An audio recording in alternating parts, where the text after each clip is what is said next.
The Kepler satellite has identified 2,000 planets orbiting other star systems. So tonight, when you look at the night sky, realize that somebody could be looking back at you.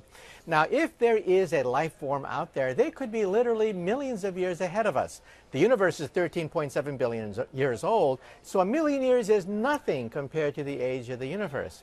And for the most part, I think they're going to be friendly. But if they are hostile, it would be like Bambi meeting Godzilla if we ever had to fight them. Why? Why do you say that?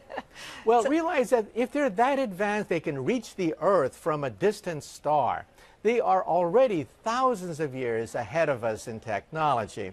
And we would present no military challenge to such an advanced civilization. Now realize for the most part there are lots of uninhabited planets with resources on them. So if they can reach the Earth, they can certainly reach other planets that are uninhabited. So for the most part, I think they're going to leave us alone. But if one of them is hostile, watch out. We would be a pushover for them. Forget all the Hollywood movies. You also make the point, too, that if aliens ever did invade, it could be an opportunity, a chance for countries, for nations to get together when they see a common enemy. That's right. When President Ronald Reagan met Mikhail Gorbachev, Gorbachev was shocked out of his mind that Ronald Reagan said to him, you know, if the Martians ever invade the Earth, you and me would be allies in the fight against the Martians. Well, Gorbachev later wrote that he was floored by that comment. But you know something? Ronald Reagan was probably right. If we are ever invaded by the Martians or some advanced civilizations, we would hunker down. We would get together to fight off the Martians.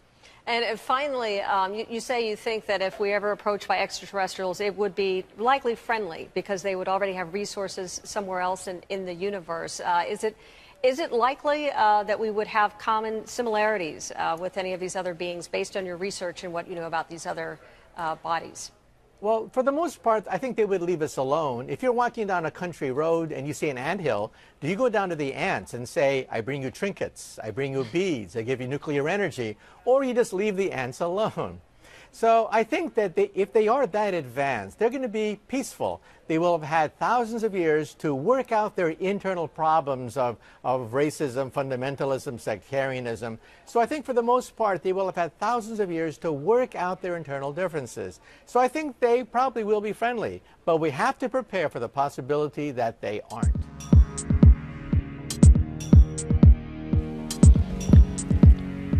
The fake alien invasion was a way to further control people and lead them into the new world. With a simulated alien attack to Earth through the use of holographic technologies, they took the advanced technology they had created and prepared for a counterattack on the people. Project Bluebeam fueled the way for the fake alien invasion to look as if we were being invaded by outside space forces. The truth is, they have been interacting here with us for years. As crazy as this situation had become, through the continuous pandemics, there was no stopping the fruition of what they had planned. We had been through years of lockdowns and people had become tired, weary, docile, drowned by our own silence and corrupted from their own leaders. With the system grinding to a halt, the old mind pattern to life had gone. People had now become used to living in fear. When the fake holographic war happened and the ships started appearing, people were completely freaked out and mass panic happened on a global scale. People's paralysed states and infighting from the previous years kept the agendas rolling with ease. It was like the second coming. It was as if the script had already been written, but no one had quite expected it to play out like this. What was unravelling was the final attempt to dismantle religions and bring them to an end. Cutting people off from their creator and redirecting their faith was the nail to the coffin of the one world government. After the fake invasion, they introduced new technologies to the Earth's grid, gaining the support of the people by stating it was there for their protection from off-planet forces.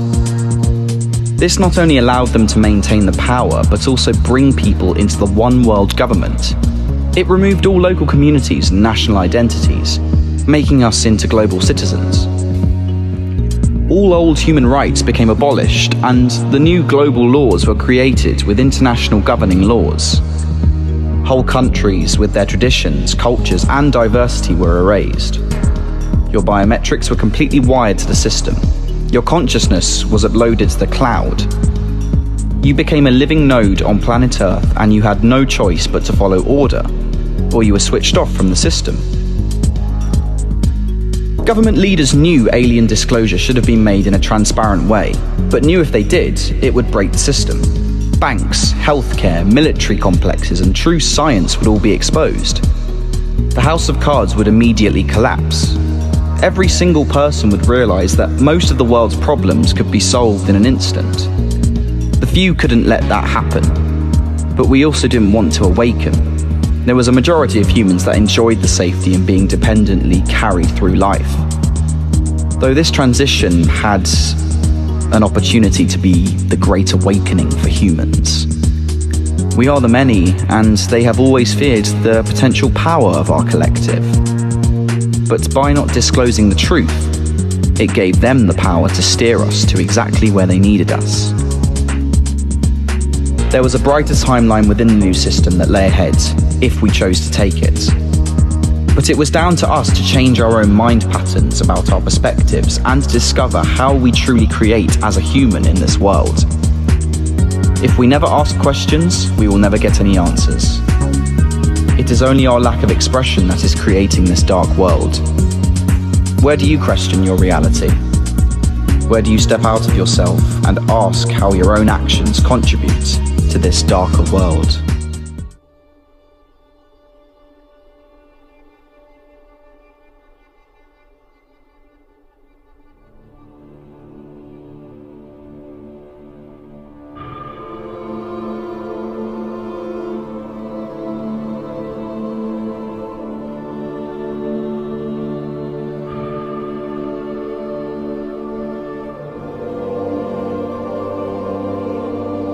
This plan is a staged UFO attack on Earth. We have been preconditioned by all the media for the past couple of decades to slowly but surely start accepting the existence of aliens and UFOs.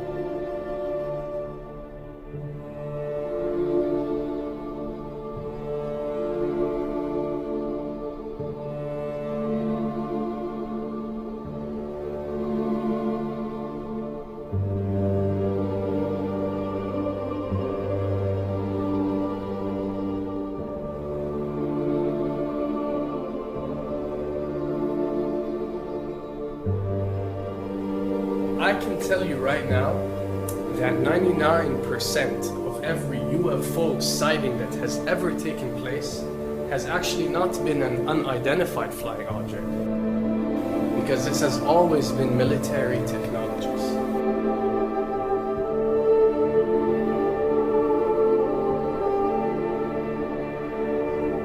Another thing I'd like to point out is surveys and questionnaires. You know, we get surveys and questionnaires all the time, sent out by the state or by the government or by our rulers and our officials and so on and so forth. Do you really think that these ruling powers care about what you think? Do you really think that they're waiting to ask you and receive your answer before making a decision?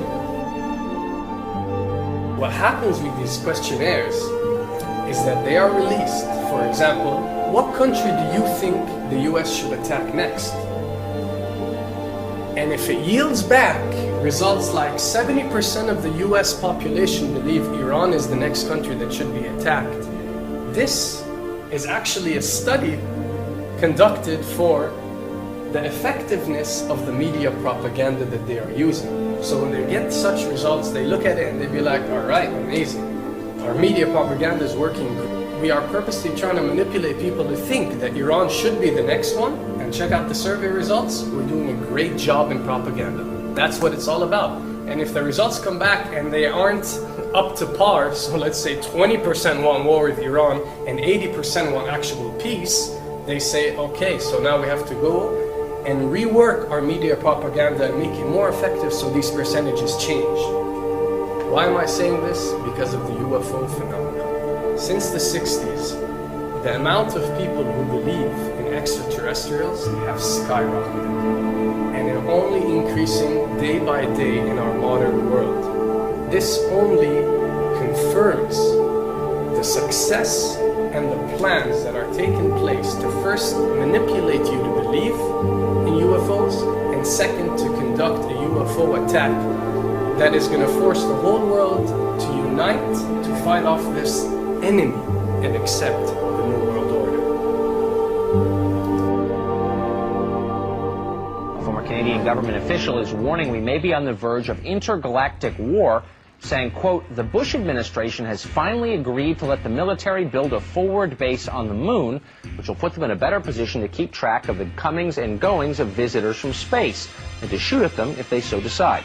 I was introduced to the late Dr. Wernher von Braun in the U.S., the father of rocketry. In my first meeting with him, during that first 3.5 hours, he said to me, Carol, you will stop the weaponization of space, because there is a lie being told to everyone that the weaponization of space is now first being based upon the evil empire, the Russians. There are many enemies, he said, against whom we're going to build this space-based weapon system. The first of whom was the Russians, which was existing at that time. Then there would be terrorists. Then there would be third world countries. Now we call them rogue nations or nations of concern. Then there would be asteroids. And then he would repeat to me over and over, and the last card, the last card, the last card would be the extraterrestrial threat. As a military strategist, as a person who worked on the MX missile, which I did later, he said, you will find that there is going to be a spin to find some enemy against whom we have to build space-based weapons, and now we should expect the spin. And that's the formula, except that it's all based on a lie. A supersonic saucer. Called the Silver Bug, it was truly revolutionary. The plans show in detail a multi-jet engine craft that boasted amazing maneuverability and speed. It's an intriguing thought that this concept may tie in with the work of the German scientists who brought saucer technology to the US at the close of the Second World War. What was needed were certain cover stories. What do you do when people are spotting aircraft and then telling reporters that they've seen something very unusual flying out of an airbase in Nevada? And frankly, this was the origin of a lot of the sightings that took place in the mid-50s, 1954, 55, 56, of unidentified flying objects, the UFOs. So the CIA was involved in encouraging people to believe that, yes, they saw UFOs, and the CIA and the military tried to be very helpful to reporters to get these stories out, to divert the attention of the country, and particularly the people in this region, about what they had actually seen. Mexican Air Force pilots capturing on videotape what are said to be 11, count them, 11 UFOs. The Mexican Air Force has released a video that some of you are going to find difficult to believe. A journalist says it shows images of UFOs tracking a Mexican military plane. So what's the truth about UFOs? The story of successive attempts to develop radically new forms of flight, conducted under the strictest secrecy, is inextricably bound up with our relationship with UFOs over the last 60 years. Whether it's Allied pilots buzzed by strange balls of fire in 1942, or the Roswell incident 5 years later, there is a strong case to be made that secret military technology offers a convincing explanation for many UFO stories. Anytime the government has secrets that they can keep from us, they can manipulate us by those secrets. In essence, they still remain 25 years at least ahead of us in technology, information, and knowledge, and secrets, and they are using them against us.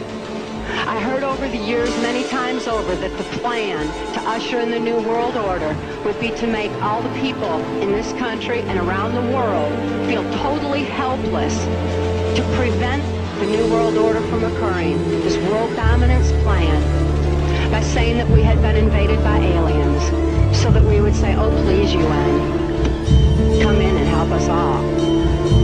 So bear in mind that there is a planned orchestration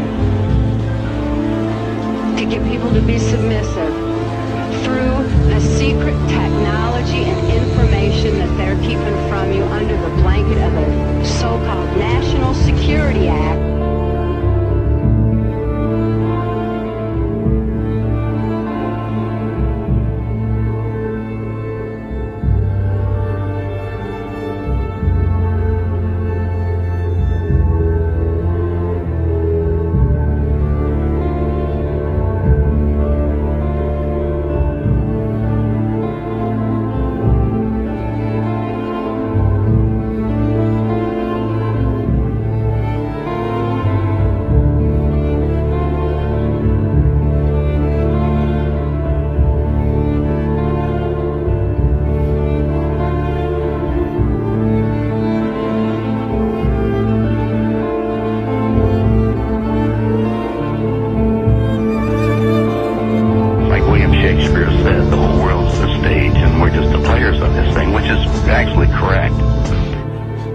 Perhaps we need some outside universal threat to make us recognize this common bound. I occasionally think how quickly our differences worldwide would vanish if we were facing an alien threat from outside this world.